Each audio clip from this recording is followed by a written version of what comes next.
Good afternoon, everyone. Good afternoon. How are you all doing? Welcome to another episode, another live episode of The Left Lens here on YouTube and also Rockfin. Welcome, Rockfin community. Before we get started, be sure to like this stream. That's how you boost this in the algorithm. As you see, we have a very special guest, so we want to make sure that we have as big of an audience as possible. Make sure you're subscribing to this channel, hit that notifications bell, and of course, support this work in the links in the description. But I want to definitely introduce our very special guest today. It is Chris Hedges, someone I have followed for many years. And, he's done incredible journalistic work, the author of many books. You can follow his Substack, which is in the link in the description, and support him there at chrishedges.substack.com. He's the host of the Chris Hedges Report on The Real News, and he's also a contributor to the Sheer Post. Hello, Chris. How are you doing today? Good, Danny. Thanks for having me. Great. It's great to have you here. Well, the big news in the world today, I wanted to get your reaction to this and your overall analysis. I definitely wanted to talk to you. You talk a lot about the empire and collapse. You can talk about the West's empire, but the United States really leads this empire.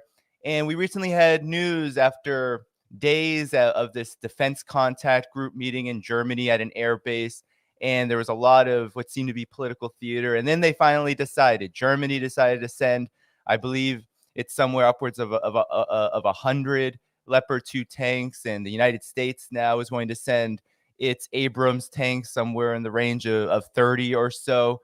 And this has been a conversation for a while. How much to militarize Ukraine? How is this going to escalate? That's been the narrative.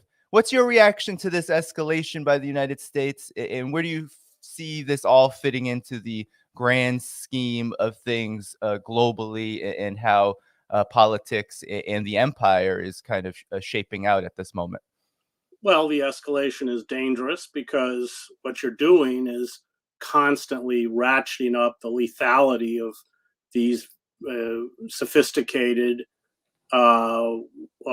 weapons, industrial military weapons. So, if you go back to the beginning of the conflict, we were shipping small arms and ammunition, and then it exploded into this kind of orgy of war material: Stinger anti-aircraft missiles, Javelin anti-armor systems, along with other anti-armor systems, 155 howitzers. It's a large there. I was under those, shelled by those in Sarajevo, with over 1 million 155 millimeter artillery rounds, remote anti-armor mine systems. It's a very long list that has steadily increased the kind of weaponry that is in Ukrainian hands. And now, as you mentioned, we're talking about battle tanks, and Ukraine is already calling for F-15 and F-16 fighter jets, and Lockheed Martin, which makes them, has already said, although they say they haven't been asked, they're already preparing. So the more these weapon systems are used in the conflict against Russia, the more dangerous the situation becomes, and because, of course, Russia will also essentially escalate in this spiraling escalation. Nobody knows what happens in war. I covered war for 20 years. It controls you. You don't control it. Nobody knows where it's going to go. But certainly we are watching NATO edge closer and closer towards direct confrontation with Russia. I think the German foreign minister yesterday or something said we're at war with Russia. That's certainly how the Russians see it. And just one or two mistakes. The Russians bombing a convoy, for instance, of tanks crossing the border from Poland on Polish territory. Ukraine has already struck inside Russia, and then we have the specter of tactical nuclear weapons. I mean, the other thing about Ukraine, kind of like Gaza for the Israelis, is that it's a laboratory for weapon systems, and the weapons manufacturers and the Pentagon and everyone else is watching how these weapons perform. They're essentially being tested out on Ukrainians and Russians. And everybody has conceded, I mean, the head of NATO, and that this is a long war of attrition where we're not close to the end of this. So it's very dangerous. Things can easily go wrong. And we are provoking one of the globe's foremost nuclear powers. As Henry Kissinger, of all people, warned that we need to negotiate a settlement. Now they're talking about control of the eastern part of Ukraine and the Donbass, which is ethnically Russian and has been for 2 centuries.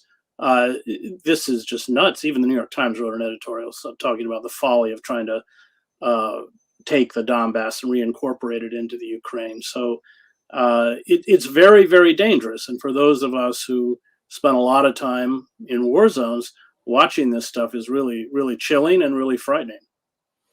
Yes, yes, indeed. And I wanted to ask you about then also, because you mentioned the Donbass, and this is where this conflict has mainly been fought, and it's really where it starts. And we had recently as well, prior to the agreement of the United States and Germany and a lot of these NATO countries to send this heavier equipment, there was an article in the New York Times, we covered it here, where it said Biden was warming up to taking or helping Ukraine take Crimea, because over the last, I mean, since this conflict began, since 2015, Ukraine's government has been talking about taking Crimea back from Russia after the referendum. And that narrative has only intensified as this conflict has gone on. What's your take on this question of Crimea and the Donbass, and maybe the context for this conflict? Because it seems like the more that this escalates, the more that the Western mainstream media apparatus takes our attention from the roots of how this all began. I'm not too surprised by that, but I'm wondering if you could help us understand what those roots are. Right. Well, I was talking to George Galloway yesterday. He rented 2 venues to oppose NATO involvement in the Ukraine war, and both of those venues canceled, wouldn't allow him to carry out his event. And I think that's because, as he said correctly, it's a position of weakness. They really don't want people to look too closely at how we got into this mess, and nor, I think, examine the fact that we have no idea of where we're going. It's like Afghanistan. There's no what's the strategic goal? What's the goal? We're eventually going to have to negotiate, as Kissinger said again, although I loathe to quote him. There will have to be an exchange of land for peace. I mean, the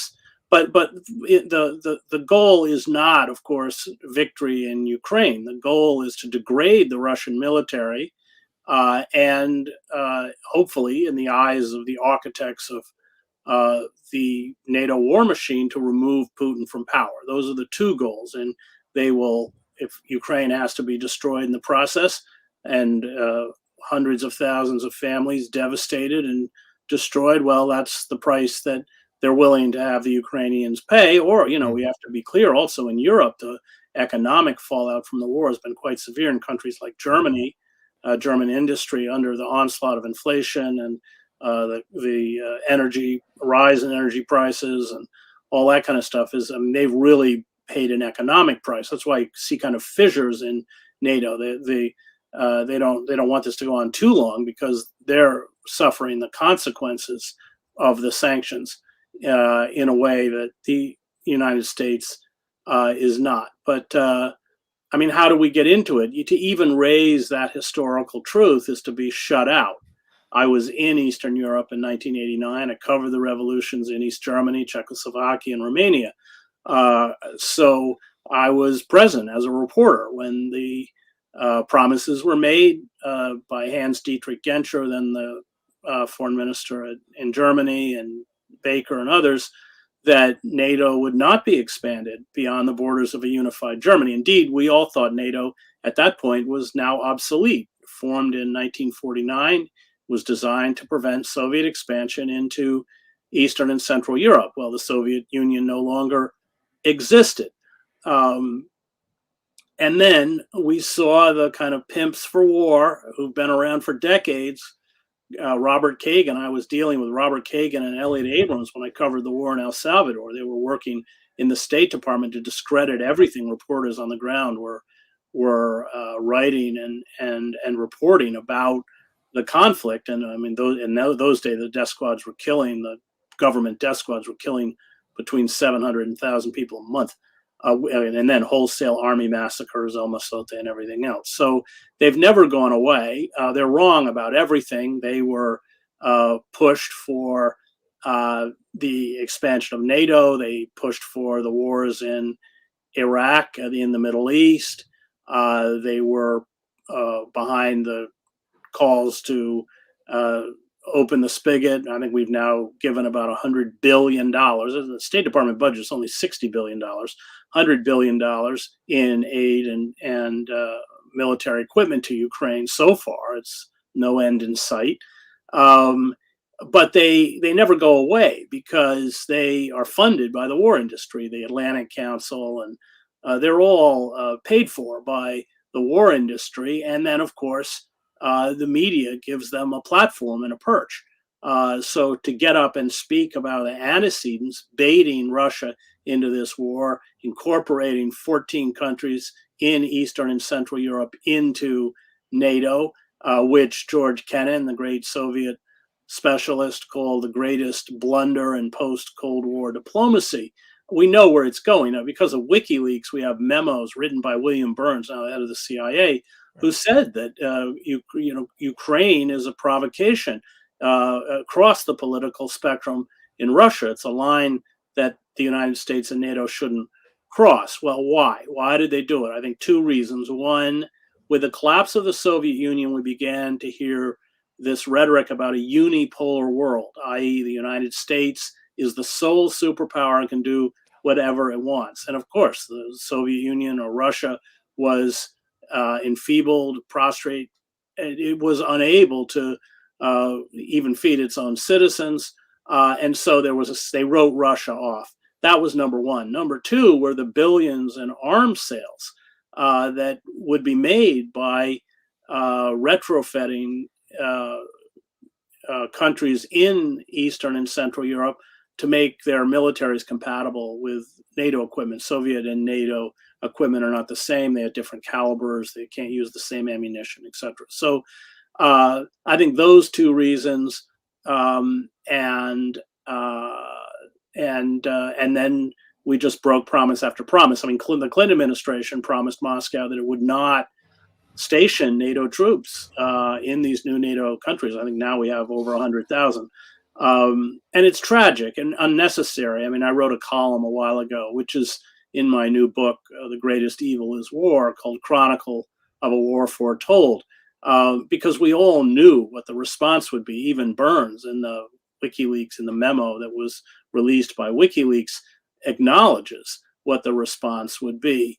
And yet it was carried out anyway. And the tragedy, of course, is that Gorbachev wanted to build a security and economic alliance with Europe and the United States, as did Yeltsin, and people forget, as did Putin in the very early years of his regime. But if Russia wasn't going to be an enemy, then the militarists were going to make Russia the enemy, which they did. And then, of course, interfering in 2014 to overthrow a pro-Russian government. Then we turned Ukraine into a de facto NATO country. We trained over 100,000 Ukrainian troops. We precipitated this civil war in the Donbass that took, I can't remember the figure, about 14,000 lives. And here we are today. So this is a war that should have never been fought if the war industry had not been determining diplomacy. And that really is the tragedy. But even to get up and speak these historical truths is to be blanked out. And that's because I think they're nervous. I mean, the resources that are being pumped into Ukraine, the staggering sums of money, people are going to begin to ask questions. And so there's kind of iron control within the corporate dominated media of keeping critics such as myself essentially off the airwaves. Mm. Yeah, yeah, and we're definitely going to get into that because there is a very concerted and coordinated campaign to keep people like yourself out of the information sphere as much as possible. But I wanted to ask before we get into that because I think you talk about these historic truths, and so Russia has been since the beginning sounding the alarm about NATO expansion and made this a huge point of possible negotiations all the way back in December. I remember there was an attempt to have conversations with the US, with NATO about NATO expansion and keeping Ukraine out of NATO. Now, throughout this time, and even prior to this, even back to the 2014 coup, when Russia started to get even more concerned after the coup in Ukraine, there's been this narrative that's gotten louder and louder in the Western mainstream media that NATO expansion is not a threat, that NATO is not a threat to Russia, and that NATO actually is not a threat at all. It's a defensive alliance. What do you have to say about that? Because I feel like there is this tendency to look at the Russia-Ukraine situation as isolated, and that's a tendency that I think is reinforced by the media, but it also, I think, is just something that is easy to do when there is so much attention on this conflict, not a lot of attention maybe on the context. Could you talk about why Russia would find NATO to be a threat, given that they had this promise back in '89 with the United States that it would not expand? So what is the threat that NATO presents, if there is one at all? Well, ask an Iraqi or an Afghan if NATO is a defensive military force. It has been now for over 2 decades an offensive military force in the Middle East and in Eastern and Central Europe. And I mean, frankly, NATO should have been abolished. NATO, after the fall of the Berlin Wall, became redundant.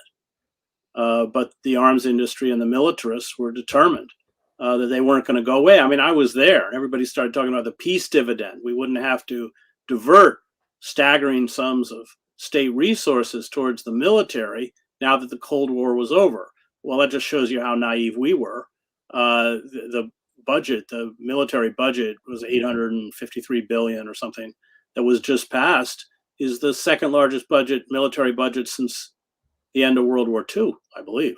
And the militarists were not going to downsize. They weren't going to in any way accept a reduction in their profits, and they would sustain the permanent war economy any way they could. I mean, that's why they stayed in Afghanistan. We know from the Afghan papers that were published in the Washington Post that the military and political leadership years ago realized this was an unwinnable war, very similar in many ways to the Pentagon Papers, but they kept it going. Well, why? Because it's a very good business. And there were laments at the end of the Afghan war, which we lost, leaving in a humiliating defeat.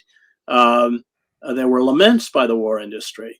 But with the inception of the war in Ukraine, we've seen profits rise about 35% for Raytheon, Boeing, all these war weapons producers. Meanwhile, everybody else in the stock market's going downward. So yeah, and there's heavy pressure. Their lobbyists control both parties. The Democratic Party, in fact, there's more opposition to funding the war machine in Ukraine within the Republican Party now than there is within the Democratic Party. But in this budget, they gave the Pentagon $45 billion more than the Biden administration even requested. Is insanity. But that's how, excuse me, that's how late empires die, as Arnold Toynbee and others have written. It's this rampant, unchecked militarism that hollows the country out from the inside. That's how it killed the Roman Republic, which was a republic only in name by the end, much as we are, a democracy only in name. And you can't go again. If you are a political figure and you attempt to stand up to the war industry, you're destroyed, which is what happened to Dennis Kucinich. Democratic Party redistricted his district in Ohio so that he was out of a seat. And he ran for the mayor of Cleveland, was ahead of the polls. And then in the last 3 weeks, we don't know how much because it's all secret, but certainly millions upon millions in dark money was pumped into that race to destroy him. So, and Dennis had voted against the military budgets consistently for, I don't know how many terms he was in the House, about 8 terms or something. Well, of course, he was destroyed. Bernie understands this political lesson, which is why he won't take on the war machine. It's why AOC and the Squad and everyone else votes for funding for Ukraine. I will say AOC in the last vote, it was a no vote against the 1.7 trillion budget, which included the Pentagon. But yeah, they won't stand up against the war machine, given their political and economic power is to have no political future, and no one will do it. And so there's no accountability. The numbers in terms of taxpayer dollars just keeps going up and up and up with it doesn't even make any sense anymore. And so, yeah, they're playing around in Ukraine without any clear idea of where it's going to end up. But this isn't Afghanistan. This isn't Iraq. The consequences, especially if they start using tactical nuclear weapons, could be catastrophic. Yeah, indeed. And let's get into what you just mentioned about the so-called like left, even the left section of the Democratic Party. But much of the world, and I think we've done a lot of work. You've done a lot of work on dissecting and exposing the Democrats as not a left-wing political party, as a corporate party. But with that said, there is this understanding, even globally, that the Democratic Party sits on the left of the establishment political spectrum. But yet, as you said, the Republicans have flanked to their left, or at least have opposed this war more vocally, opposed the expenditures and the militarization. What do you think explains this development? Because I think for a lot of those even who have followed the Democratic Party's corporate and imperial treachery, there's this understanding that, yeah, the Republicans did the same thing. But now you see on the other side, the Republicans, politically at least, policy-wise, we'll see, I guess, but politically, they are speaking out and using this against the Democrats. How do you think this happened, and what do you think explains this development? Well, you had figures within the Democratic Party who stood up to the war machine: William Proxmire, George McGovern, Gene McCarthy, Mike Gravel, William Fulbright, and Dennis Kucinich, who I already mentioned. And they were targeted. They were pushed out of the Democratic Party, especially with the Clinton administration, which made a conscious decision to accept corporate money, and in exchange, they did corporate bidding. So, yeah, you're right. There are 11 Republicans in the Senate and 57 in the House. They include some nutcases like Marjorie Taylor Greene, who have stood up to oppose this perpetual funding. Not only is this pushing us towards a potential war with Russia, and of course China, the provocations of China, Pelosi going to Taiwan, etc., but it's also economically ruinous. Allowing the war machine to monopolize capital has driven the debt to over $30 trillion. That's $6 trillion more than U.S. GDP, which is $24 trillion. So servicing that debt is now $300 billion a year. And of course, we spend more on the military than the next 9 countries combined, including China and Russia. So it is essentially all of this has happened because those figures, or that wing of the Democratic Party that at least would challenge cost overruns and redundant weapon systems and dud weapon systems, they're vanished. They're gone. They've been removed from the political spectrum. And both parties are full partners in essentially dancing to the tune the war machine plays. So, the Pentagon shapes not, of course, just the political narrative, but it pours millions into shaping public opinion, not just through public relations campaigns, but control over Hollywood, domination of the commercial media. It's why all the pundits on CNN and everywhere, MSNBC and everywhere else, are drawn from the military establishment or the intelligence establishment. They have fused with the military industrial complex. So they all sit on the boards of Raytheon or everyone else and working as consultants to these defense industries. And and oftentimes when they are on these programs, that's not disclosed to the public, like Barry McCaffrey and others. So yeah, essentially we've become captive to the war machine. The political process has become captive to the war machine, along with the economic process, and along with the economy, and along with the news industry and mass culture. And anybody who attempts to question or challenge that narrative is turned into a pariah.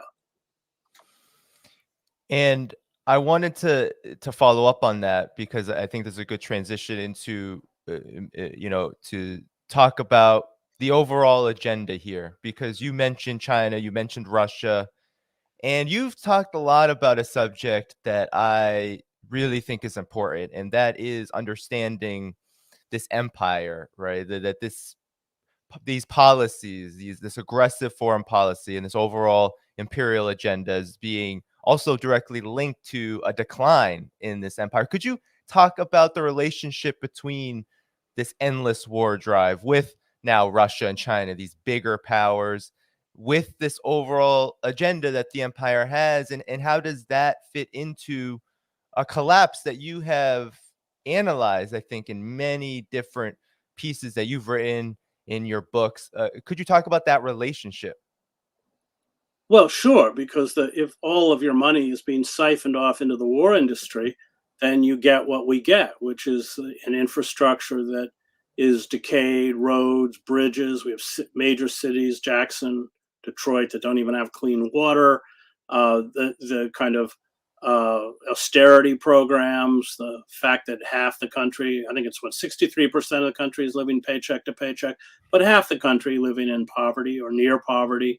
Uh, the and so as the country is disemboweled, the harsh tools of control that are perfected on the outer reaches of empire then brought back to the country to maintain control. So that's wholesale surveillance, militarized police, drones. We have the largest prison system in the world. We have 25% of the world's prisoners were less than 5% of the world's population. So militarism, the great socialist Karl Liebknecht, when the inception of World War I, called the German military the enemy from within. That's essentially what it is. So they will sacrifice the country on the altar of war. And this is what happens in late empire. And then they engage in military adventurism, in futile attempts to regain a lost hegemony. This is what Rome did. It's what the Athenian Empire did when it invaded Sicily. Its whole fleet was sunk, and most of its soldiers were killed. And then the empire disintegrated. So nobody's ever held accountable for these series of debacles, going all the way back to Vietnam. They just leap from one military fiasco to another, and that is the collective suicide. I mean, Toynbee argues that empires aren't actually destroyed; they commit collective suicide, and I think that's what we're watching. Hmm. Yeah, yeah. And speaking of the collapse and decline and some of, I think, the manifestations of that we're witnessing, you have a long history with censorship and the ways in which this empire, as it pursues these dangerous wars and these endless wars against now bigger and bigger powers, this one of the things that I've heard you talk a lot about is your experience with the New York Times as you were covering the Iraq War and the invasion of Iraq, and how that led to your termination. And you've also now more recently, at the beginning of what's going on in Ukraine, at the beginning of of this conflict experience, you were at RT hosting On Contact, and RT was essentially censored almost entirely from the entire Western media, social media landscape. Now France, the latest news is that France has leveled sanctions on RT there to the point where their accounts are frozen and they could no longer operate. What is your reaction to this censorship campaign that has both come from this conflict in Ukraine, and how the empires reacted to it and responded to it, and attempted to stifle the narrative, and also its roots in the overall project and what censorship overall serves for the empire? Well, RT was long a target because it gave a platform to voices like mine, anti-imperialists, anti-capitalists, people who call out the Israeli crimes, the apartheid state of Israel, and what they're doing to Palestinians. And we know that that was the reason they shut it down, not because of Russian propaganda. I never did a show on Russia. The 2017 Director of National Intelligence report devoted about 7 pages to RT, and it was very revealing. They didn't complain about Russian propaganda. They complained about giving a voice to Black Lives Matter activists, anti-fracking activists, third-party candidates, anti-imperialists, etc.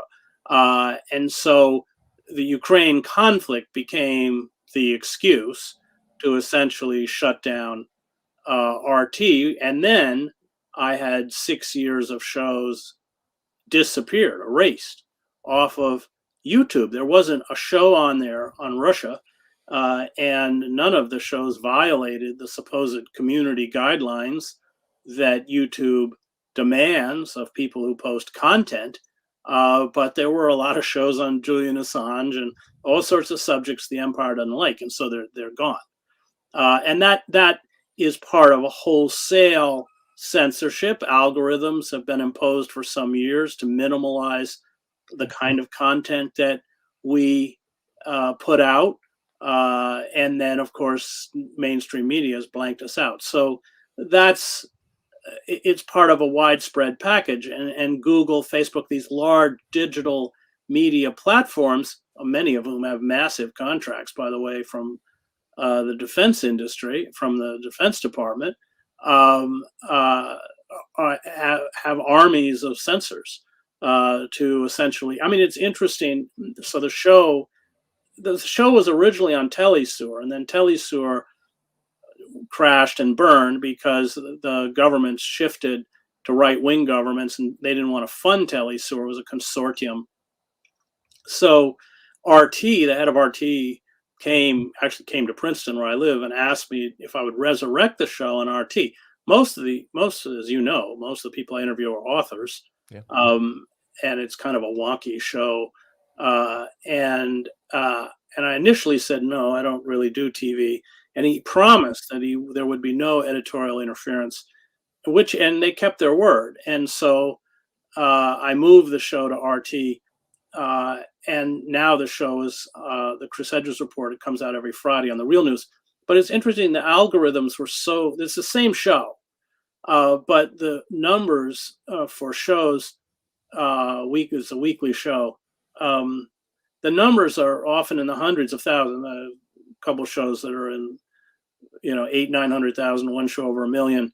And I never got those numbers at RT, but there's no difference in the show. So the algorithms were so severe. We used to average between 40 and 60,000 when I began. They had that down to about 20 by the time I left.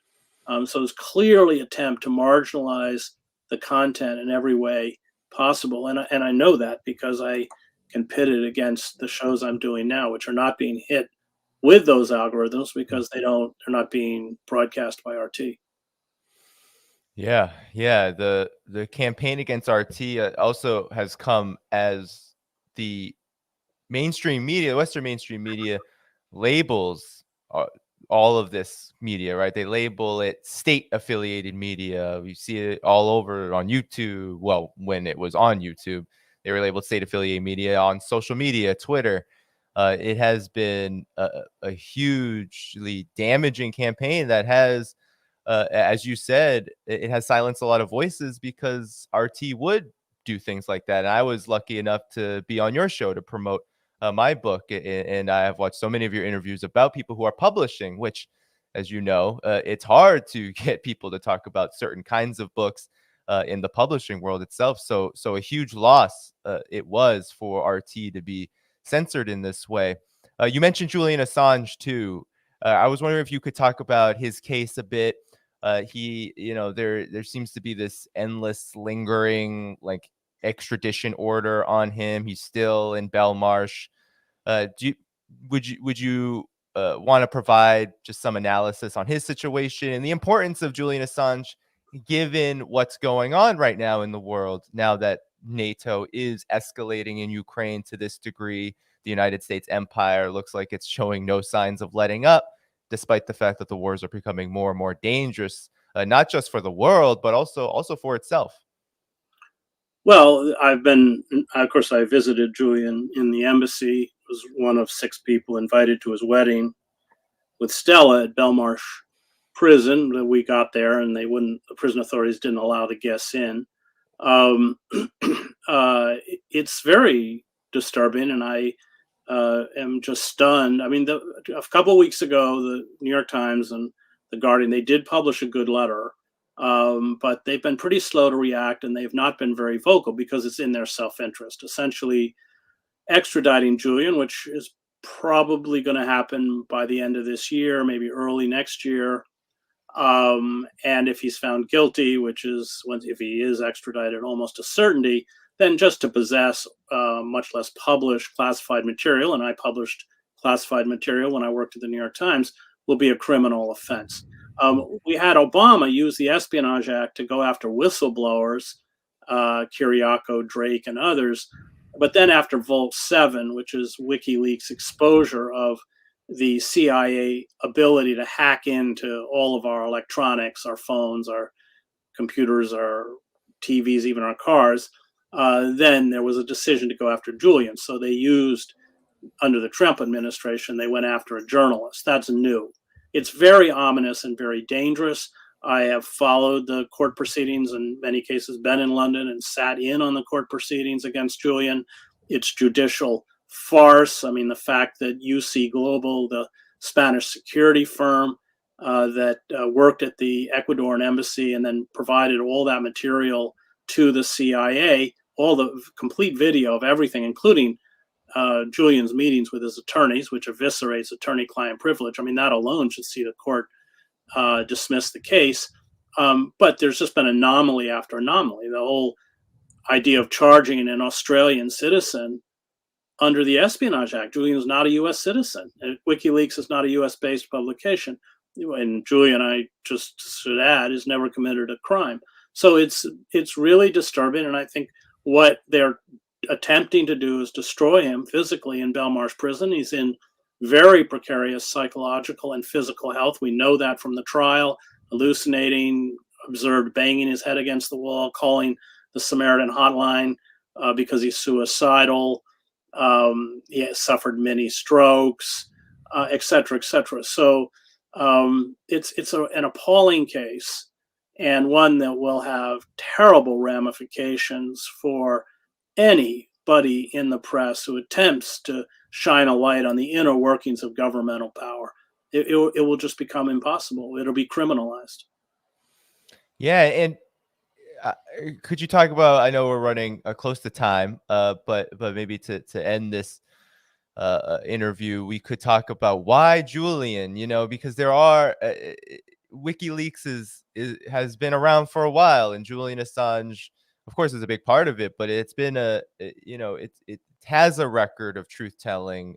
There's no question about it, and it has uncovered so many, I think, necessary underpinnings of what this empire is all about, and who rules it, and what it's looking for.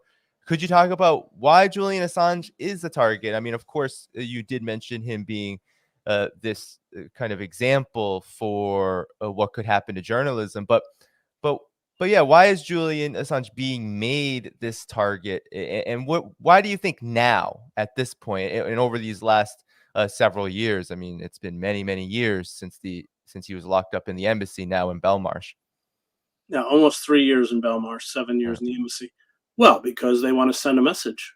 If you try this, this is what will happen to you. You'll be destroyed. It's really that clear. And they are attempting to use Julian as an example to throw a chill or frighten off anyone else who would attempt to replicate what he did, which is the most important journalism of our generation, hands down. Yeah. What do you think are for him though? Like, what was the last straw? Because I think there's been many theories about like, you know, there was of course the Iraq cables and all the things that he came out with that. But what was the straw that broke the camel's back? Because it seemed like as the U.S. was getting more intense about its war mongering with Russia, that suddenly Julian Assange was even more of a pariah, and a lot of things started coming down on him. And then we even found out that there were assassination attempts on him Right. at the Not embassy. attempts, they discussed it. Yeah, It discussed kidnapping. The CIA had, well, it was Vault 7. yeah, It was driven by all of this is being driven by the CIA that is now determined to extradite him for exposing Vault 7. That was really the turning point because the Obama administration had discussed an extradition request, but didn't feel that they could carry it out because the New York Times, in essence, had done what WikiLeaks had done. They'd published the Iraqi and the Afghan war logs. And so they didn't do it for that reason. But it was after Vault 7. That was when that it was decided within the intelligence community and within the centers of power that Julian must be brought to the United States, imprisoned for life, and made an example of. yeah. Well, last question, Chris. This is actually from a Patreon subscriber. So I asked Patreon, so you can subscribe on Patreon, the link below. Also, Substack is a good option, YouTube too. But a Patreon subscriber did submit a question, and I think it's a good one to end on. Matthew asked if you could identify any nonviolent acts of resistance that the average working person can engage in, because I know you talk a lot about mass movements, disobedience, but what can the average working person engage in to strike a blow at this empire, no matter how small? I think this is a great question to end on for you. Well, organizing into unions, the only power that we have is the ability to strike.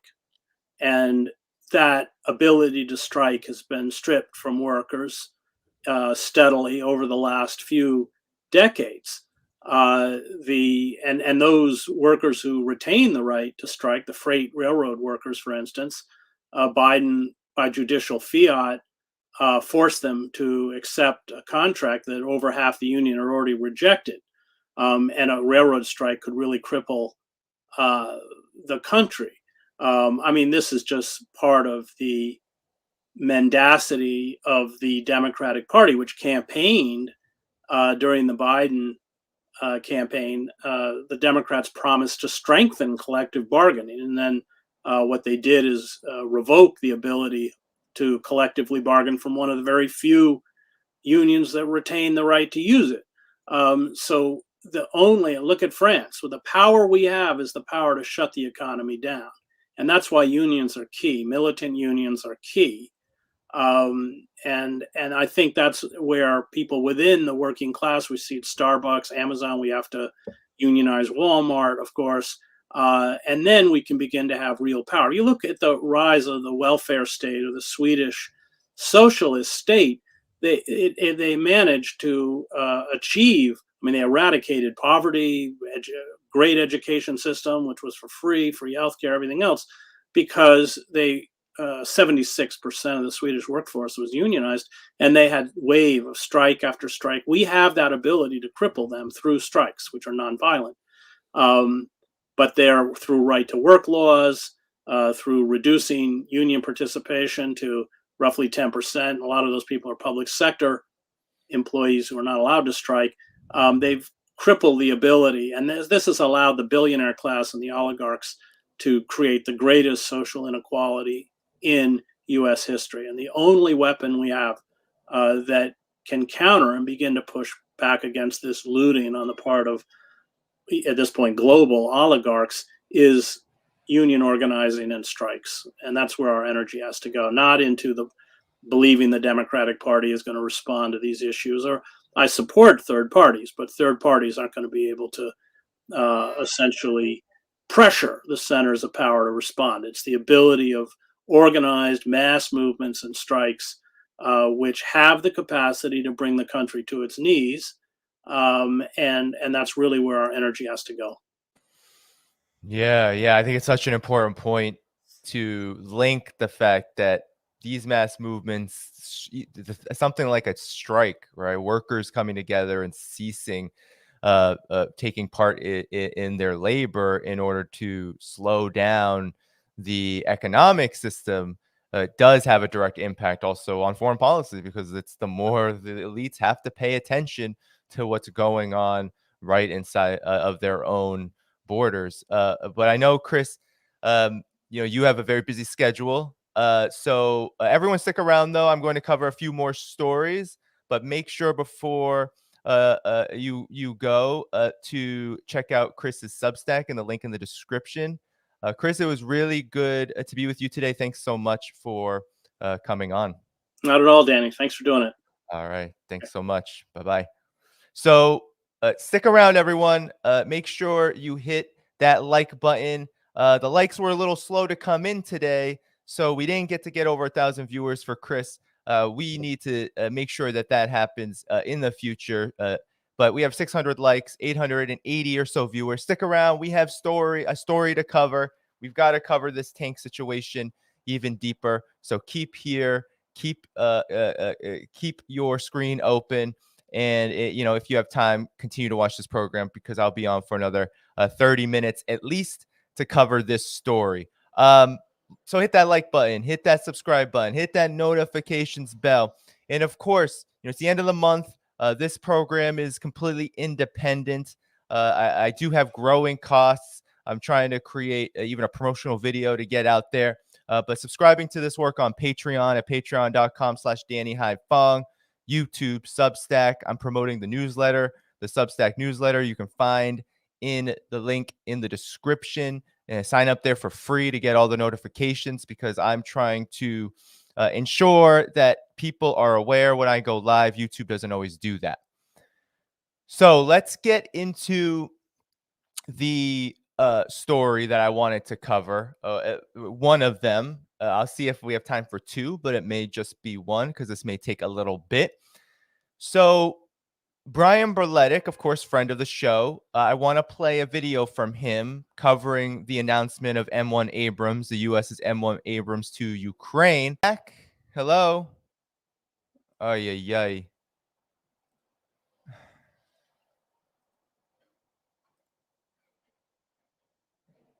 It looks like I'm back, everyone. It looks like I'm back. Are you okay? I don't want to continue if I'm down. Hello? Can you hear me? Okay. Everyone, help me out here, please. This is ridiculous. I'm so frustrated by you. Like, ugh. Look, everyone, come back to the stream. Hit that like button. All that good stuff. Looks like I'm back. Down to 490 viewers. It cut it almost in half. Hit that like button, guys. Hit that like button. I'm not. All right. I need new technology, so support this program. Honestly, like, I need to afford probably like thousands of dollars worth of equipment. So hit that like button. I don't know what it is. It's not my internet. My internet's fine. I got Ethernet plugged in. You know how all the good stuff. All right. I'm back. Let's go. So,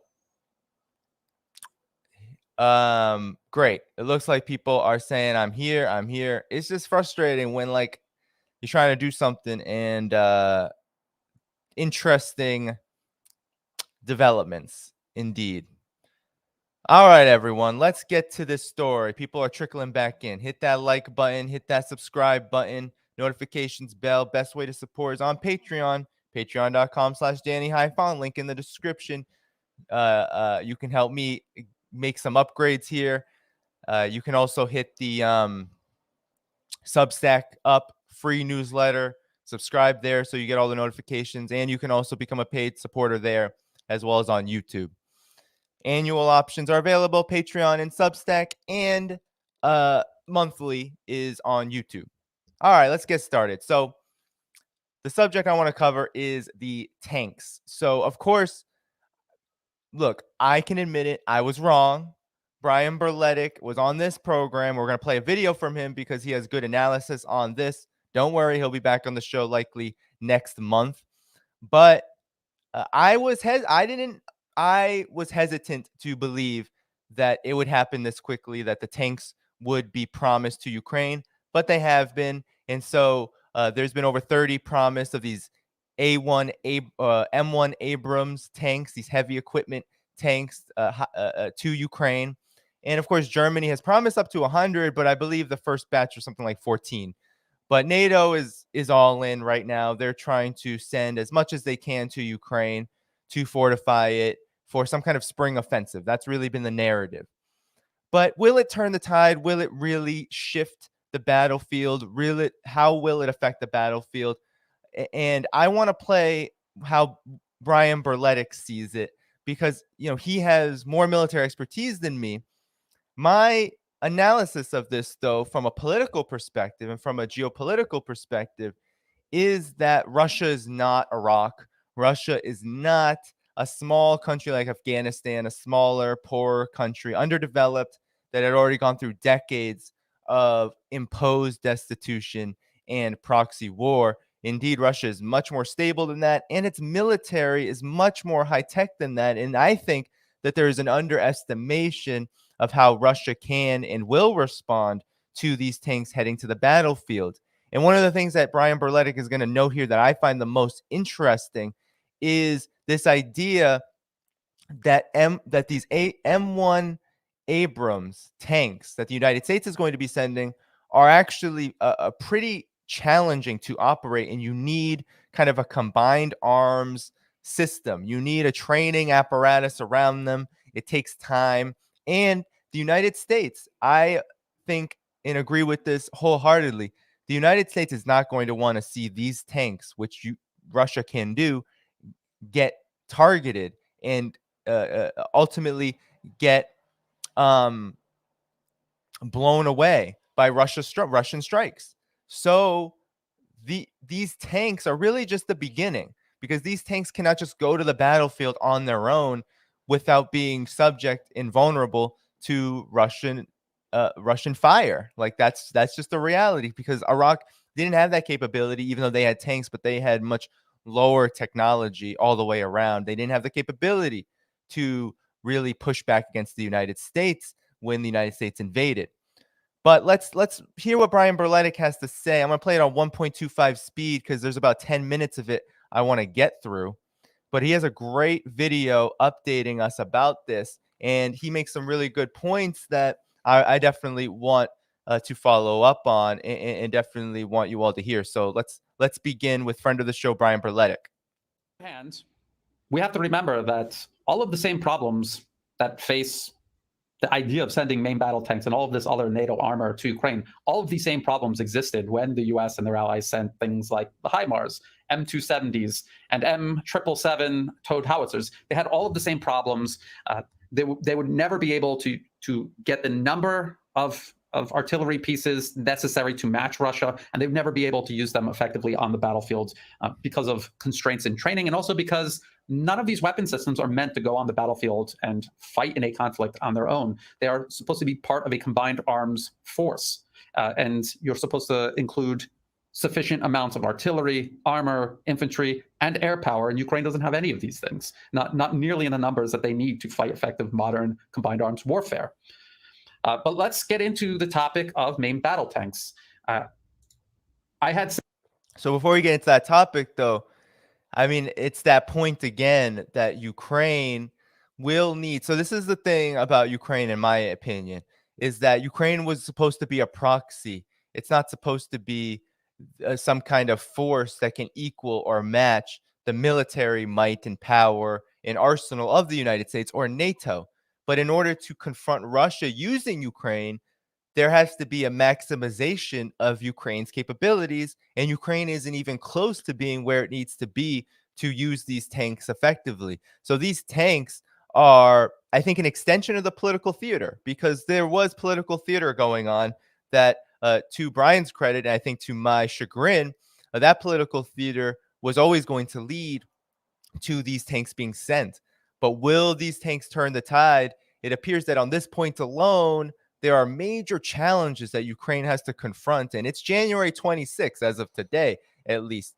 And it's much later out east. So the winter is fast moving. And Russia is also fast moving in terms of how it is striking Ukrainian infrastructure and also taking on more offensive operations and pushing that defense line forward into places like Zaporozhye. So let's continue with Brian. Said previously that all of this back and forth over Leopards and Abrams, this was all theater, and that eventually Germany would definitely be sending Leopards and the US would most likely send Abrams. Now we have this from the BBC. US and Germany ready to send tanks to Ukraine, reports. And the article says, US President Joe Biden's administration is expected to announce plans to send at least 30 M1 Abrams tanks. German Chancellor Olaf Scholz has also reportedly decided to send at least 14 Leopard 2 tanks. He is set to speak in Parliament on Wednesday morning. The article admits that it could take months to send these tanks. Yes, at a minimum, it will take months to train Ukrainians on the rudimentary operation of these vehicles, create the supply chains necessary to sustain them on the battlefields, at least. And that's just to get them rolling on the battlefields and possibly firing their gun in the right direction. This is all analysis by Jonathan Beale, a BBC defense correspondent. It says Ukraine is still unlikely to get the 300 modern main battle tanks. It says it needs to win the war. I wouldn't bet on that. I think they're going to continuously increase this number. But if half a dozen Western nations can provide 14 tanks, then that would bring the total to nearly 100, which could make a difference. No, it cannot, and I'll explain why. Western tanks, including the UK's Challenger 2, Germany's Leopard 2, and the US-made Abrams, are all seen as superior to their Soviet-era counterparts, like the ubiquitous T-72. And that is not true, and this is all based on the performance of the US M1 Abrams in Iraq. And the situation in Iraq is entirely different than the situation in Ukraine right now. And the T-72s that the US fought and destroyed in Iraq are completely different than the T-72s and also T-90s and T-80s that Russia is using in Ukraine right now. Now, in my last update, I talked about this Twitter thread. So before we get into that, I mean, the point is clear here, is that it's going to take months for these tanks to become operational. So the fact that this decision was made so late the winter, you could say, has just started, but Russia is on the move. And the whole reason why these tanks in the first place are the subject of such concern is because Russia has been not just the partial mobilization, it's not just that there are all these troops mobilized ready to go, it's that they are going. Now, Russia, I don't believe, has even used a major fraction of these troops on the front line. So Russia has a lot more coming, and Russia's military infrastructure is much more powerful than the West wanted all of us to believe. They wanted all of us to believe Russia's weak, Russia overestimated, but now we see the desperation. We see them throwing as many tanks as they want to here, because the fact of the matter is that, as Brian is about to explain, it's just not enough. And also there's this time factor. So I look at the time factor as being hugely important here. The United States and NATO are not looking at this as a conflict that is going to conclude. They're looking at it as a permanent war of attrition, while Russia understands it's a war of attrition, but has a goal to end it by whatever means. Will end it, whether it's through forcing negotiations, because at this point, no one on the US, NATO, Ukraine side is willing to engage in them good faith, or through military means. It's not going to stop. And we're likely going to see an acceleration of this in the next month or two, in the next 4 to 6 weeks. I can't imagine that the battlefield will stay stagnant, given how Russia's already pushing into Zaporozhye, the Soledar victory, Bakhmut is being encircled. There's all these hot points on that defense line that Ukraine has attempted to hold on to after the Kherson and Kharkov offensives months ago, and they haven't been able to make any progress. Now these tanks are not even going to be operational for weeks, if not months. And as Brian is going to explain, there's much more to it that makes this question of whether these tanks are going to change anything a very prescient given Ukraine's situation. So let's continue. Lieutenant General Mark Hertling of the U.S. Army, retired, and he is talking about all of the actual problems of sending M1 Abrams tanks to Ukraine. And I'm not going to read through this again, but I will go over the points briefly. He says the M1 Abrams requires long periods of training, and it's not just to teach the crew to operate the tank itself, it's also to teach the tanks how to fight together as a unit. He says the M1 Abrams requires the most training among both NATO and Soviet-era tanks in terms of firing the main gun. And the M1 Abrams driver needs a lot of training because a poorly trained driver is going to destroy the engine. It is a multi-fuel turbine engine, and once you break it, you have to replace it, which is not a trivial task on a battlefield in eastern Ukraine or western Russia, depending on your point of view. Regarding maintenance, he points out that you cannot just have a Ukrainian jet engine technician work on an Abrams engine just because it's a turbine engine. He points out that you have to have an experienced and certified technician that has knowledge and is certified specifically on the Abrams engine. And he points out that it's true that Iraq and Saudi Arabia operate M1 Abrams tanks, but Iraq had a 5-year training program before they began using them, and Saudi Arabia had a 7-year training program. As I've pointed out many times before, it takes years to properly integrate a heavy weapon system like this into your military. It took Ukraine years to integrate the Bayraktar TB2 drone. So years, Brian Berletic is saying years. And so Brian Berletic, remember, he was a Marine Corps officer. So he understands exactly what it takes. And so we're talking about years for them to be used properly. So this is the calculation here, years, not months, but years. And I think that's a really important thing to remember here, because we're going to hear about the US and NATO sending weapons to Ukraine for some time to come, as long as this conflict is going on. But if you understand that these weapon systems are not just toys that you play around with, that they take a lot of training, understanding, right? The one thing about the military-industrial complex that's so important to note is that actually the United States as a whole really has relied on this military-industrial complex, not just for the military side of its overall political and economic system, but also on the technological side. So a lot of the things that we love, even what we're talking on right here, the internet and whatnot, all those cables and the technology that has come out from the internet was actually DoD produced. So the United States has relied on the Department of Defense, on its massive expenditures over the last several decades to produce some of its highest end technology. That's just the fact of the matter. But here, now you're trying to get Ukraine, a largely underdeveloped country, a country that has not fought in any war since the Soviet Union fought against the fascists, the Nazis in World War II. It hasn't been part of any kind of conflict like that. It had been weakened and decimated, and then the coups only created more instability. Now you're asking this country, this government, to take these higher technical and more difficult weapons to operate and to use them against Russia, which has a stable military. And honestly, as Brian mentioned about the Soviet weapons, Russia has been able to not just wield those that it inherited, but also to update them. And it has not faced the same supply chain issues as US and NATO has in this war, where Ukraine is just blowing through all of the weaponry that it receives. So obviously, there's a lot here, but let's continue, because he's going to talk more about this Iraq Ukraine connection, which is important, because it's important to note that Iraq is not the same thing as Russia. You can't compare the two, even though military analysts are trying to do so. into their military, and it still made no difference. We don't hear about TB2 drones anymore.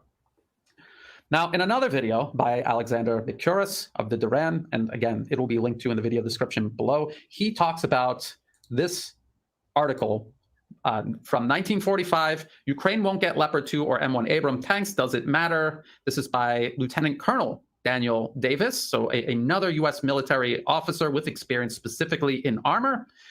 And, well, now we learn that Ukraine is going to get Leopards and Abrams, but he describes all of the problems that Ukraine is going to face trying to use these and why they're not going to be as effective as people seem to think. He says, will these high-tech tanks, if Ukraine eventually gets them, transform the Ukrainian armed forces into a modern force that can drive Russia out later this spring? The chances aren't as great as many believe. And then he says, in Desert Storm, US M1A1 Abrams tanks wiped out Saddam Hussein's fleets of Soviet-made T-72s. And again, the American Abrams-led invasion in 2003 revealed the T-72 was no match for U.S. tanks. And truly, the American tanks were witheringly successful. During Desert Storm, for example, the U.S. and its coalition partners destroyed more than 3,000 Iraqi tanks. Saddam's armored forces, however, did not destroy even a single Abrams tank. It is understandable, then, why anyone would want to have an Abrams or equivalent tank, especially when it has proven so effective against exactly the type of tanks Russia has. And Alexander, in his video, points out that the T-72 tanks in Iraq during these two conflicts he mentions are completely different than the T-72s that are being used in Ukraine right now by Russia. These T-72s have been heavily modernized. They have modern computerized fire control systems, they have night and thermal imaging optics, and they have explosive reactive armor, which is a huge upgrade, a step up from the steel armor that the T-72 was originally designed with, and which was what Iraq had on the battlefield. So all three of these factors make a huge difference. And you will see why in just a moment, because Lieutenant Colonel Daniel Davis is going to explain what is most important in a tank battle. He says, so I wanted to stop it before he goes on, because that's the last point for Brian that I wanted to bring up here. But, we'll get into a little bit more with what he's about to say. But I think yes, there is this comparison of Iraq to Russia, right? That somehow fighting Iraq or invading Iraq and destroying Iraq with these kind of weapons is the same as confronting Russia in the way the United States is trying to do right now via Ukraine. And it's just not the case. Even if you don't have all this military expertise, even if you don't understand the differences in these weapon systems and capabilities, I mean, anyone can understand Russia is the 11th largest economy in the world. It has one of the most high-tech militaries in the world. It has remained that way. That was one of the things that shock therapy did not completely dismantle and disintegrate. And it's one of the things that Vladimir Putin and Russia has focused a lot on, because this has been years in the making, building up. Russia has felt that with NATO expansion, it has had to focus on its own military capabilities in case of a conflict like the one they're in right now. So Russia has been preparing. Russia has a military industrial complex itself that is comparable, if not more favorable than the United States is, given that Russia is where it is. Russia is in the east. It is bordering Ukraine. It does have many advantages, and it has organized its military and fortified its military in preparation for conflicts like the one that we're seeing. So Iraq is much different. Iraq was the United States using heavy armament, using everything that it had to destroy a country that did not have anywhere near the capabilities as Russia. So I think it's a huge stretch, but it is revealing in the sense that the empire, the U.S. empire, its collective West vassals are willing to make this connection to try to make a point that Ukraine should get these weapons and that they will somehow be effective. But I think it's a real stretch and a real reach. And Brian is breaking down why. And let's hear what he has to say to conclude on this point. In tank fights, the side that accurately fires first almost always wins. In Desert Storm, we almost always fired first, and because of our training, almost never missed. But when the Iraqi gunners got off a shot, it was rarely on target. The results were fatal for them. Now, the T-72 tanks that Russia has in Ukraine, they're going to be able to see Ukrainian tanks as soon or sooner than Ukrainian tanks will see them. They have computerized fire control systems. When they aim a shot, they're almost certainly going to hit on the first try. If people remember the video I did about Wally, the super sniper from Canada, his last mission in Ukraine was trying to hunt a Russian modern main battle tank. He had a team of 4. 2 of the 4 teammates were killed instantly when a Russian tank saw them and killed them both on the first shot. He never managed to hit that Russian tank with his javelin because these are modernized T-72s. They have modern optics. They can see you shortly before you see them, day or night, in any weather condition. Lieutenant Colonel Daniel Davis points out another extremely important factor, perhaps the most important factor. The U.S. crewmen were highly trained as individuals. In my unit, tank drivers, loaders, gunners, and vehicle commanders had all mastered their individual jobs. Then, for more than a year before battle, had conducted considerable time training as platoons, then company level, and later we trained in squadron and eventually regimental levels. No one could have been more ready to fight than we were. Think about what he's saying. He's not saying that all of these people only trained for a year and then they were capable of what they achieved. They had already mastered the skills of operating a tank and operating a tank individually along with other tanks as part of a unit. They had already mastered these skills, and then they specifically trained for a whole year for this operation. If you remember the buildups to Desert Storm and also the invasion in 2003, these were extended periods of time, and the U.S. military used this time to train their forces specifically for the invasion. And then he continues about the Iraqis. This is what he says. Iraq had done virtually none of these things. We later discovered their crew members had minimum training, had rarely, if ever, fired their main guns in training, did very little unit level training, and their maintenance programs, far more important in tank operations than commonly understood, was virtually non-existent. In short, the T-72 operators were poorly trained, while our side was highly trained. So I think that's all you need to really know in this circumstance, in this situation, is that this comparison is incredibly it's just a fantasy, right? This comparison of saying, well, these M1 Abrams, these tanks that the US and NATO are providing Ukraine are somehow going to change and shift the tide. They're going to turn the tide here on the battlefield, when this comparison with Iraq, this citation of Iraq as being an example of how effective these weapons were. Well, you heard Brian there. Iraq was an underdeveloped country. It had already been through a major war, the Gulf War, right? It had been through major calamities, right? It had Desert Storm, right? Was during the Gulf War, and it was just not in the position.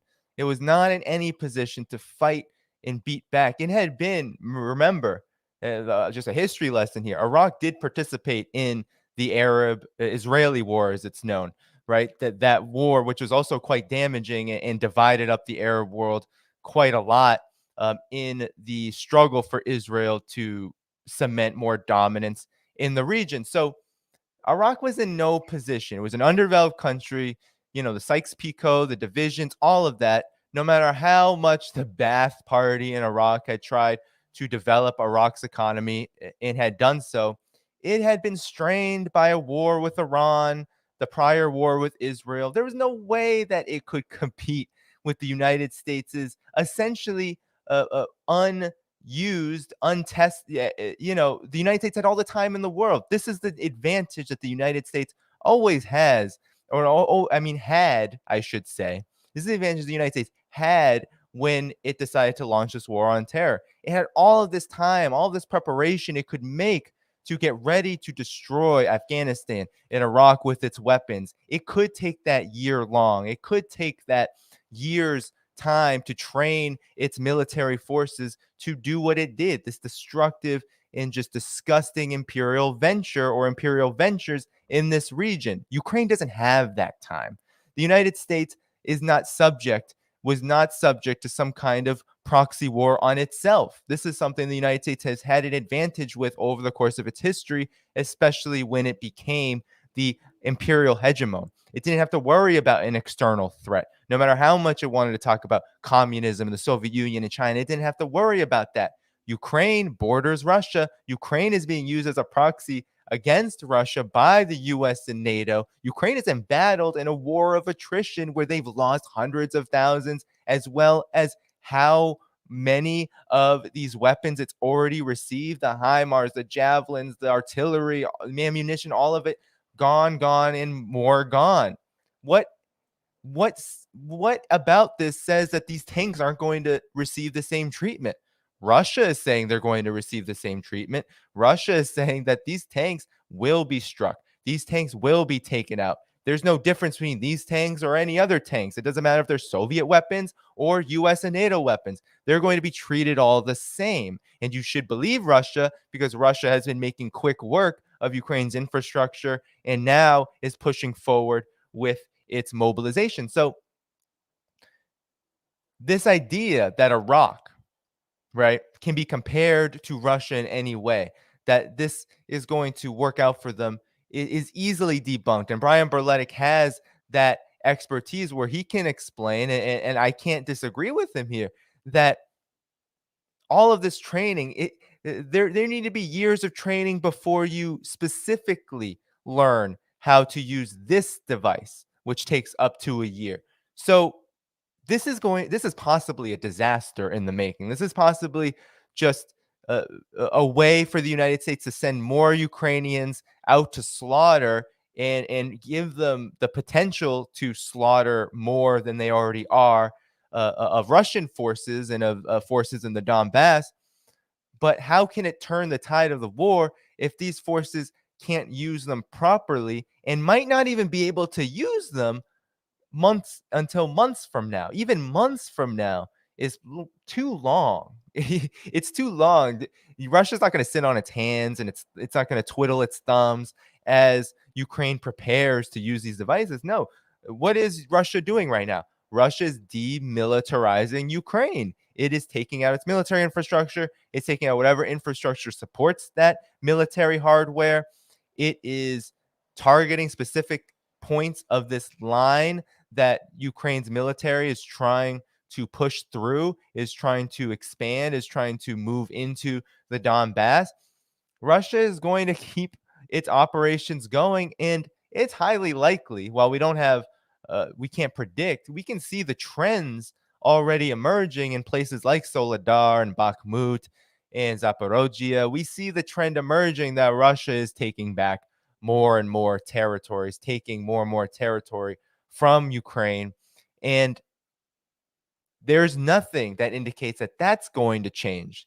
So while these tanks, of course, create a dangerous situation, as Chris Hedges said earlier in the program, it is a dangerous situation. Here's why I think it's dangerous. Not so much that the tanks are going to cause all this damage, but that the potential, right? It's kind of like opening the floodgates. You give a few of these tanks, they may not change the scene on the battlefield, but what these tanks may do is create more of a kind of a pipeline where NATO sends more and more and more heavy weaponry to build Ukraine up.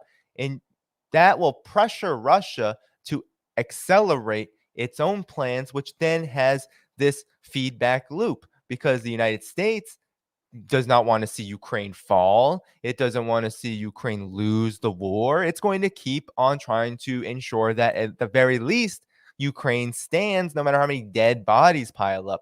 Now, the United States doesn't really care about dead bodies, dead Ukrainian bodies, any kind of dead bodies, because how many mass graves has the United States created in places like Korea, Vietnam, Afghanistan? We can go on and on and on. I mean, this isn't any, there's no empathy there for that development and that phenomenon.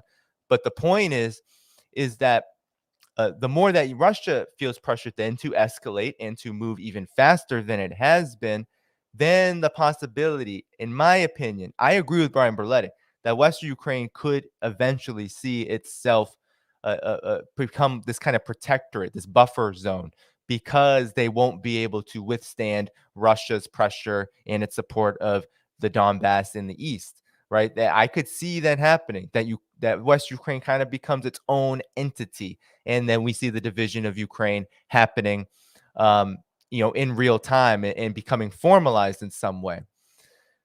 But I think that there's also a, a potential for a no-fly zone conversation to reemerge. You remember back in the beginning of this conflict, there were these chicken hawks, these war hawks, neocons, calling for a no-fly zone, which would be akin to World War III when the conflict first began.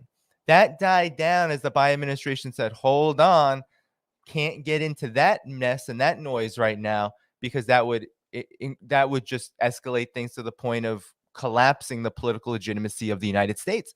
And also it would create a direct conflict with Russia via NATO, right? So that couldn't work at that time.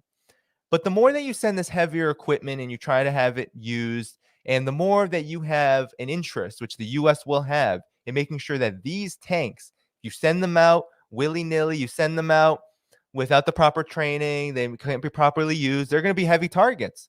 So that creates pressure to protect this weaponry, because what kind of public relations scene would it be to see all across Russian media, maybe even some Western media outlets will pick this up, burning M1 Abrams in the streets of Ukraine, burning a Leopard 2 tanks from Germany or from wherever else, burning in Ukraine? What would that look like?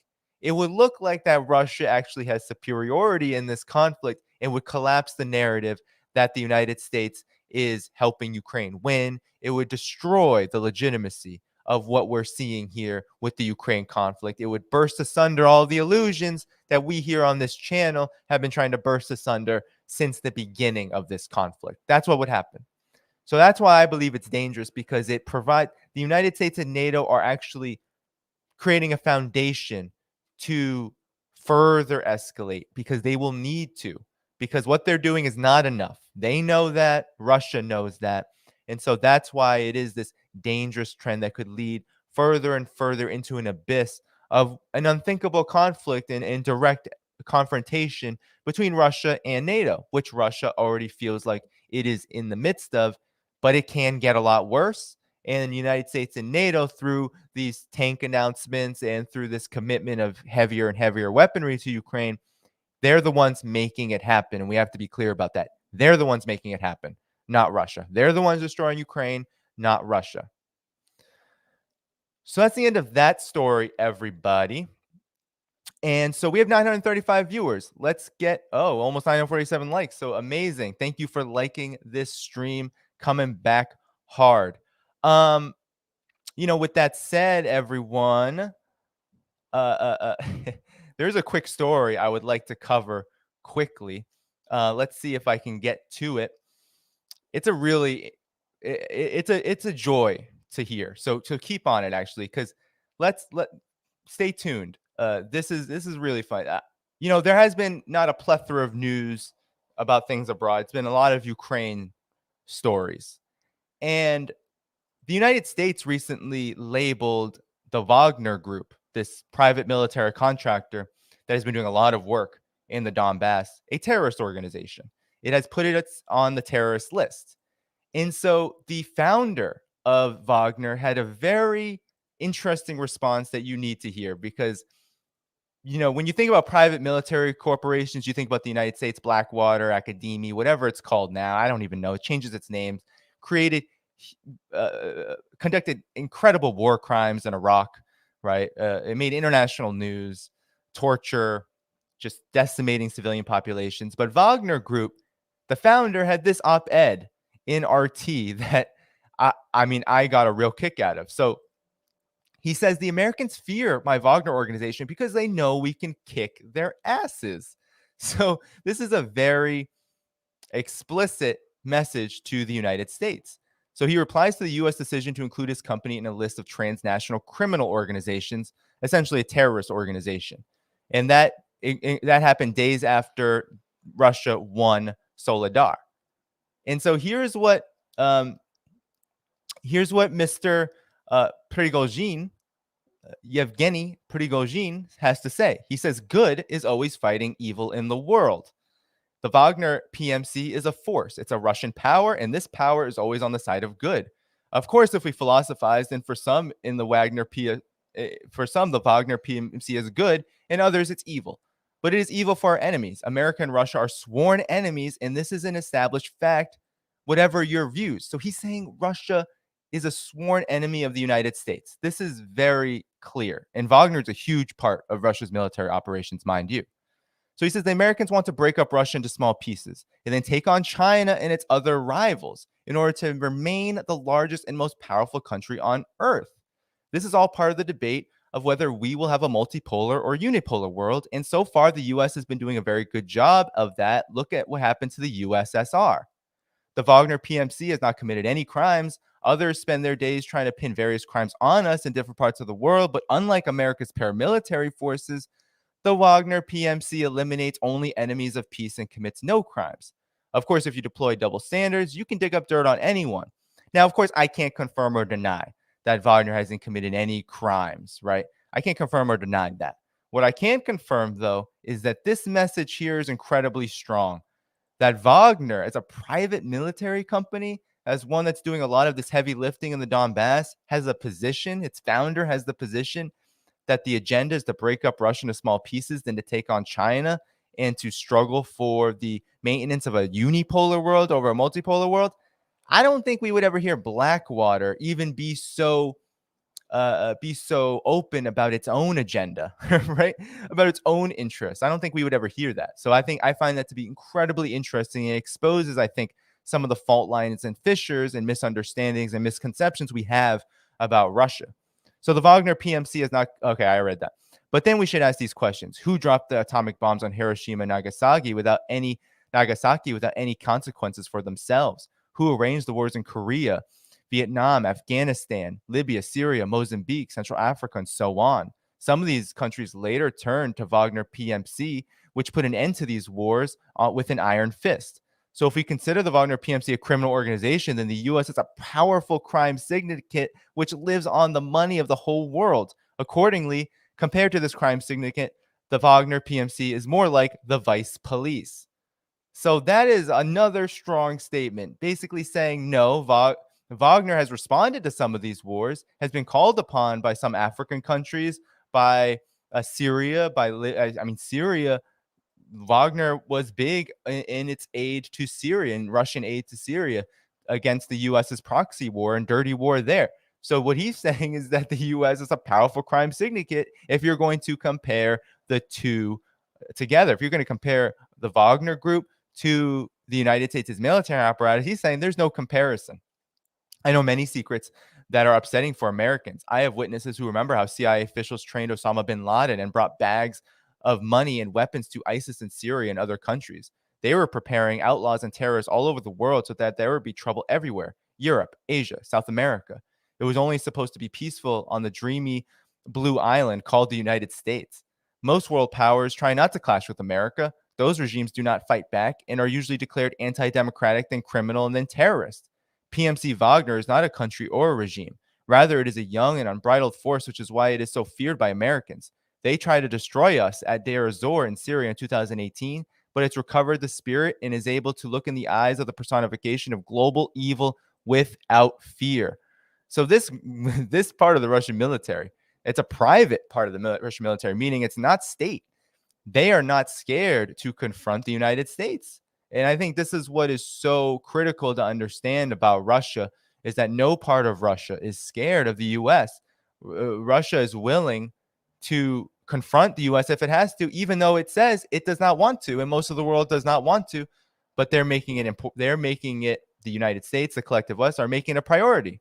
So it's very important to note that we have never behaved aggressively toward Americans, but nevertheless, we have not accepted rudeness from them. On more than one occasion, we have caught armed groups and American intelligence officers who try to harm the Wagner PMC and organize assassination attempts. Each time we kicked their arses and let them go in peace, and there's plenty of video footage, and before sending them home, we fed them lunch and dinner. That's why Americans are perplexed. We don't touch them. We don't let them push us around. That's why they are so upset. We don't want what's theirs, but we won't give up what's ours. Oh man, you really hit a nerve. I think I've answered in full.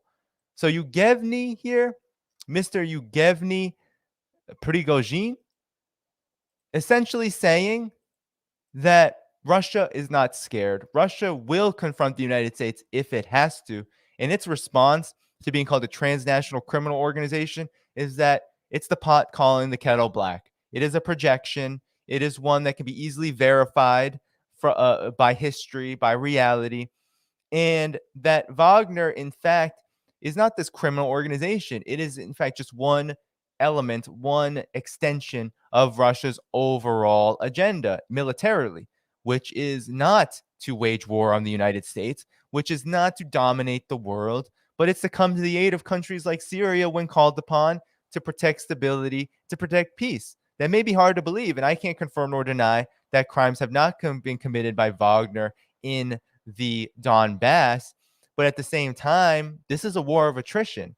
And Wagner, in many ways, is just an extension of what is a defensive posture from Russia. It's so difficult, I think, for a lot of people in the US and the collective West to understand that, as Chris Hedges noted, as Brian Berletic has noted so many times on this program, as we've noted here on the Left Lens, is that Russia is threatened by NATO. It is a threat to its existence. When was the last time that Russia was threatened by Western powers like Germany? That was World War II, when fascism was on its doorstep. And Germany, of course, then a fascist regime, attempted to destroy the Soviet Union.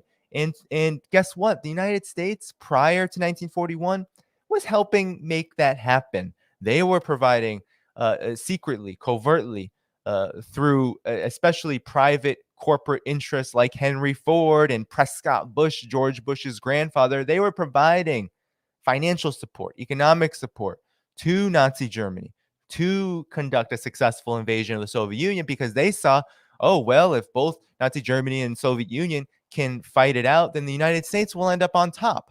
That was the agenda. So the United States was not really an ally of the Soviet Union, especially from the beginning in World War II. That's a myth of a good war, the only good war the United States tries to hold on to. But the fact of the matter is that what Wagner Group is saying here is that we are in another one of these moments.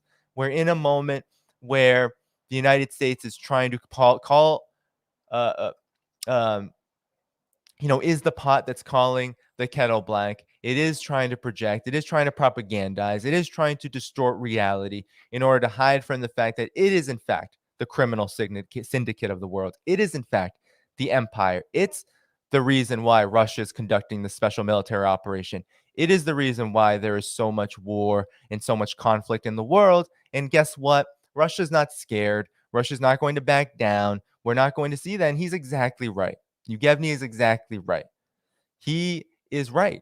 Russia won't back down. We've seen that here in Ukraine. We are almost at the 1-year anniversary of this conflict, and there's no signs of letting up. And now you have Wagner Group saying, no, we'll kick your behinds while we're at it. We're not scared. We're not going to cower to any kind of U.S. military apparatus, whether it's coming from Ukraine or whether it's coming directly from the United States. This proxy war will end, and he's pretty clear, and this Wagner Group is pretty clear, that it's going to end in Ukraine's defeat, in the U.S.'s defeat, and NATO's defeat by extension. So I wanted to read that because I was struck by that. To me, I was sending it to people being like, can you see that this is a real op-ed? It's in Russian media, of course, but it's a real op-ed. Even Russian media doesn't go that far usually in how strong they come out with this kind of message. But nonetheless, I had to share it. With that said, everyone, keep liking the stream. We're almost at 1,000 viewers. Can we get there? I want to give shout outs. Let's get 1,000 viewers. We're about 950. I'm going to do some shout outs now to conclude this program. Rockfin community, beautiful Rockfin community. Thanks for attending this stream as well. But stick around. Let's try to get 1,000 viewers here. I just want to give quick shout outs before we head out of here and some announcements. Actually, let's get to the announcements first.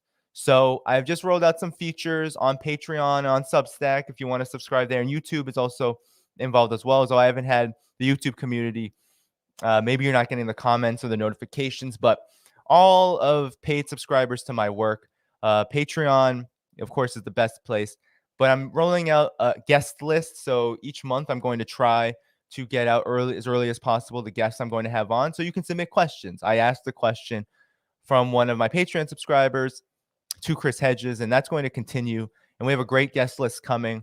We have February 2nd, a week from today, we have Michael Hudson The Economist, Michael Hudson, and Radhika Desai. They have a great program on geopolitical economy report that's launched, and we're going to talk about the economics of this proxy war, starting a series of conversations about the 1-year anniversary of the Ukraine proxy war. So that's going to happen on January 2nd. On the 9th, we have, of course, the very esteemed the Duran, Alex Christoforou and Alexander Mercouris will be coming on the program. That will happen on February 9th. Before that, February 5th, I almost missed him, but friend of the show and longtime friend of my work, Garland Nixon, will be on the program as well. So we have 3 great interviews happening in a matter of 8 or 9 days. So you want to make sure that you subscribe on Patreon, submit those questions. You can also suggest guests on Patreon, but Patreon, Substack, and YouTube all have the capacity to submit questions to guests. And those of you who choose Patreon will be able to suggest guests, as well as be able to communicate with me and be able to get early access to content. And I'm rolling out also audio. It's going a little slow, but I'm rolling out audio as well to subscribers on Patreon so they can listen in podcast format. So with that said, those are the guests coming up. There may be more. There may be a vacation period in February. Not sure yet, but there may be a vacation period. I don't know how long it will be or exactly when it will be, but I'll be making sure to prepare for that so I can structure programming. Keep, of course, right, as I give some shout outs, please do be sure to subscribe to this channel, hit the notifications bell. The free ways of support, of course, are through Substack, getting in that newsletter so you know when I'm on, and also just making sure always liking these streams, because today we didn't get up to 1,000 viewers for Mr. Chris Hedges, but we had a great crowd here for what is a Thursday afternoon, at least my time. So incredible turnout. Thanks so much for all of your attendance here. Let's see if I can shout out some of these super stickers and super chats. Thank you for being a member, Adina, and thank you for that generous super chat. I see all the moderators here, or at least most of them are here. Welcome to all of you.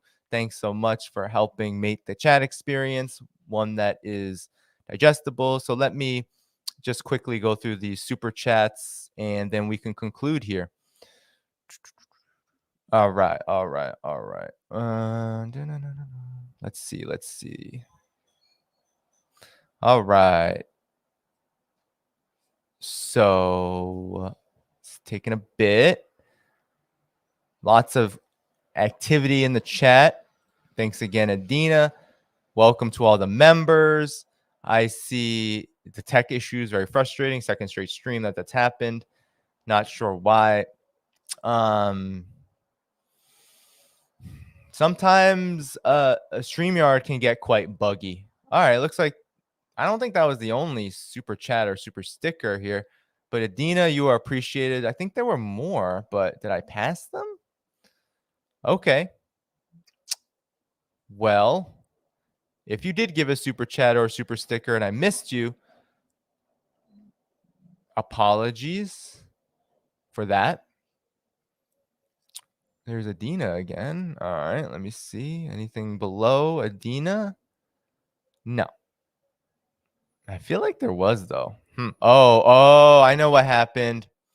I lost it with the collapse, I think. StreamYard doesn't save that. So for all of you who did leave, that's frustrating.